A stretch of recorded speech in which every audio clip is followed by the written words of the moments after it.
ایک بادشاہ کی 7 بیٹیاں تھیں۔ ایک دن بادشاہ بہت خوش ہوتا ہے اور اپنی 7 بیٹیوں کو بلا کر کہتا ہے، میں تم سے ایک سوال پوچھوں گا اور اگر جواب اچھا لگا تو تمہارا من چاہا انعام بھی دوں گا۔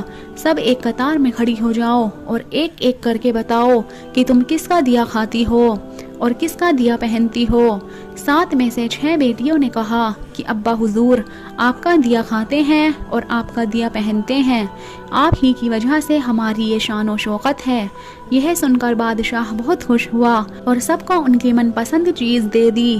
جب سب سے چھوٹی بیٹی کی باری آئی تو اس نے کہا، میں اللہ کا دیا کھاتی ہوں اور اپنی قسمت کا پہنتی ہوں اور یہ میرا نصیب ہے۔ بادشاہ یہ سنتے ہی آگ ببولا ہو گیا اور کہنے لگا، اے کم بخت، تو نے میری ناشکری کی ہے، تجھے اس کی سزا ضرور ملے گی۔ شہزادی نے کہا، جو حکم ابا حضور۔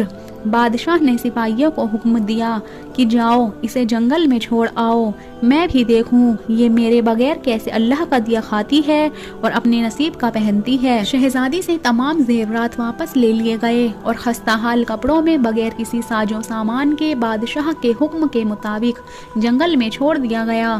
لیکن شہزادی بہت مطمئن تھی اور اللہ پر توکل تھی کہ جو اس نے رزق اور عیش و عشرت میرے نصیب میں لکھی ہے مجھے ضرور ملے گی۔ سب سپاہی شہزادی کو چھوڑ کر واپس چلے گئے۔ شہزادی جنگل کو دیکھنے لگی، چاروں طرف درخت ہی درخت تھے۔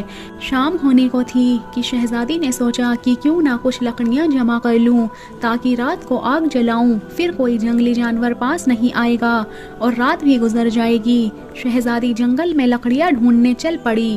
اس کی نظر ایک جھونپڑی پر پڑی جہاں باہر ایک بکری بندھی ہوئی تھی اور اندر سے کھانسی کی آواز آ رہی تھی۔ پہلے تو شہزادی بہت حیران ہوئی کہ اتنی ویران جگہ پر جھونپڑی۔ جب وہ جھونپڑی کے اندر داخل ہوئی تو کیا دیکھتی ہے کہ ایک بوڑھا ضعیف ایک چارپائی پر لیٹا ہے اور کھانستے کھانستے پانی پانی پکار رہا ہے۔ شہزادی ادھر ادھر دیکھتی ہے تو کونے میں ایک پانی کا گھڑا پڑا ہوا ہوتا ہے۔ وہ گلاس میں پانی بھر کر بوڑھے ضعیف کو پلاتی ہے اور جھونپڑی کی صاف صفائی کرتی ہے۔ اتنے میں بوڑھا ضعیف شہزادی سے پوچھتا ہے، بیٹی تم کون ہو اور اتنے بڑے جنگل میں تم اکیلی کیا کر رہی ہو؟ تب شہزادی اسے پورا ماجرا بتاتی ہے، وہ یہاں تک کیسے پہنچی۔ بوڑھا ضعیف اسے جھونپڑی میں ہی رہنے کا بولتا ہے اور کہتا ہے کہ میں شہر میں کام کرتا ہوں، صبح شہر چلا جاؤں گا اور 8 دن کے بعد آؤں گا، تم یہیں رہو اور جھونپڑی میں کھانے کا سامان ہے اور ندی پاس ہی ہے، وہاں سے گھڑا بھر لیا کرنا۔ صبح کو بوڑھا ضعیف شہر چلا جاتا ہے اور شہزادی یہاں اکیلی جھونپڑی میں سب صاف صفائی کر کے بکری کا دودھ نکالتی ہے، آدھا اپنے لیے رکھ لیتی ہے اور آدھا باہر ایک کونے میں برتن میں ڈال کر رکھ دیتی ہے کہ رات کو کوئی جانور بھوکا یا پیاسا ہوگا تو پی لے گا۔ خود اندر آ کر سو جاتی ہے۔ صبح سویرے جب شہزادی اٹھتی ہے تو کیا دیکھتی ہے، دودھ کا برتن خالی اور پاس ایک لال پڑا ہے جو دیکھنے میں بہت ہی نایاب اور قیمتی معلوم ہوتا ہے اور پاس ہی سانپ کے نشان بھی نظر آتے ہیں۔ تب شہزادی کو یاد آتا ہے کہ بچپن میں اس نے سنا تھا کہ جب کوئی نایاب سانپ بہت خوش ہوتا ہے تو ایک ایسا لال اگلتا ہے جس کی قیمت ہیرے جواہرات سے بھی مہنگی ہوتی ہے۔ شہزادی بہت حیران ہوتی ہے اور دل میں سوچتی ہے کہ شاید سانپ بھوکا تھا اسی لیے دودھ پی کر خوشی میں لال چھوڑ گیا۔ پھر وہ لال اٹھا کر اپنے پاس رکھ لیتی ہے۔ پھر اگلی رات شہزادی برتن میں دودھ رکھ دیتی ہے اور اگلی صبح جب دیکھتی ہے تو پھر ایک لال ہوتا ہے۔ ایسے ہی 7 دن گزر جاتے ہیں اور شہزادی کے پاس 7 لال جمع ہو جاتے ہیں۔ اسی دن بوڑھا ضعیف بھی آ جاتا ہے، وہ اسے لال دکھاتی ہے اور سارا واقعہ بتاتی ہے اور بوڑھے ضعیف کو 3 لال دے دیتی ہے اور کہتی ہے شہر جا کر یہ لال بیچ دو اور آتے وقت اپنے ساتھ محل بنانے والے مزدور لے کر آنا۔ باقی 4 لال شہزادی اپنے گلے میں مالا کے طور پر پہن لیتی ہے اور کچھ مہینوں میں جنگل میں ایک عالیشان محل تیار ہو جاتا ہے جس میں بوڑھا ضعیف اور شہزادی رہنے لگتے ہیں۔ ایسا خوبصورت محل جس میں ہر آرائش، نوکر چاکر، دنیا کی تمام نعمتیں موجود ہوتی ہیں۔ شہزادی جنگل میں لکڑی کی فیکٹری لگا دیتی ہے جس میں غریب لوگ کام کرتے ہیں اور ان کی روٹی بھی چلتی رہتی ہے۔ دیکھتے ہی دیکھتے جنگل شہر نما بن جاتا ہے اور دور دور تک دھوم مچ جاتی ہے۔ کہ شہزادی بہت ہی رحم دل ہے۔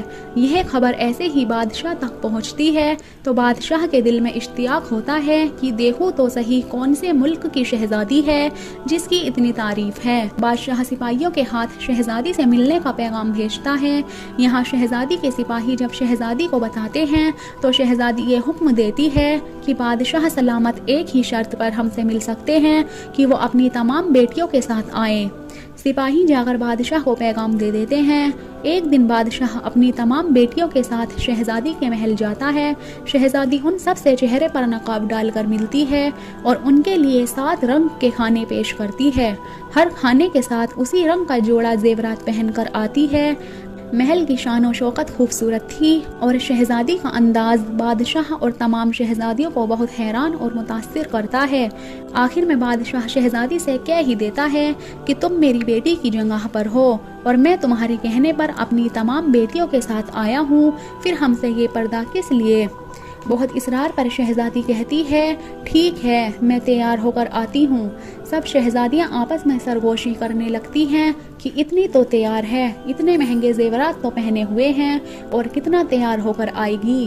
اتنے میں کیا دیکھتے ہیں دور سے ایک خستہ حال کپڑوں میں کوئی آ رہا ہے اور غور کرنے پر بادشاہ کو یاد آتا ہے کہ یہ ابھی تک زندہ ہے۔ میں تو سوچتا تھا اسے جنگل کے جانور کھا گئے، اور جب میں نے اپنے سپاہیوں کو اس کی خبر لینے بھیجا تھا تب انہوں نے ہی بتایا تھا کہ وہاں شہزادی کا کوئی نام و نشان نہیں ہے، تو یہ کیسے ممکن ہے؟ بادشاہ خوشی سے جھوم اٹھتا ہے اور کہتا ہے کہ شہزادی کو بلاؤ، میں تمہیں شہزادی سے آزاد کرا کے لے جاؤں گا، چاہے وہ تمہاری قیمت میں میری ساری بادشاہت مانگ لیں۔ یہ سنتے ہی شہزادی بولتی ہے نہیں ابا حضور، میں ہی وہ شہزادی ہوں۔ میں نہ کہتی تھی کہ میں اللہ کا دیا کھاتی ہوں اور اپنے نصیب کا پہنتی ہوں، بس اسی اللہ نے مجھے کہاں سے کہاں پہنچا دیا ہے کہ آج میں آپ سے بھی زیادہ امیر ہوں۔ پھر شہزادی اپنا تمام حال بیان کرتی ہے کہ وہ اس مقام تک کیسے آئی اور دکھاتی ہے اپنے گلے کی مالا جس میں 4 لال جڑے ہوتے ہیں۔ یہ بات سنتے ہی باقی تمام شہزادیاں دل ہی دل میں رشک کرنے لگتی ہیں اور سوچتی ہیں کہ ایک کاش ہم نے بھی تب یہی کہا ہوتا کہ اللہ کا دیا کھاتی ہیں اور اپنے نصیب کا پہنتی ہیں۔ دوستو، ہمیشہ اللہ پاک کی ذات پر یقین رکھو، وہ جس حال میں بھی رکھے ہمیشہ شکر ادا کرو، وہ ذات تمہیں کبھی اکیلا نہیں چھوڑے گی۔ امید ہے آج کی ہماری یہ کہانی آپ لوگوں کے لیے ایک سبق ہے۔ مزید ایسی ہی ویڈیو حاصل کرنے کے لیے ہمارے چینل کو سبسکرائب کریں۔ شکریہ۔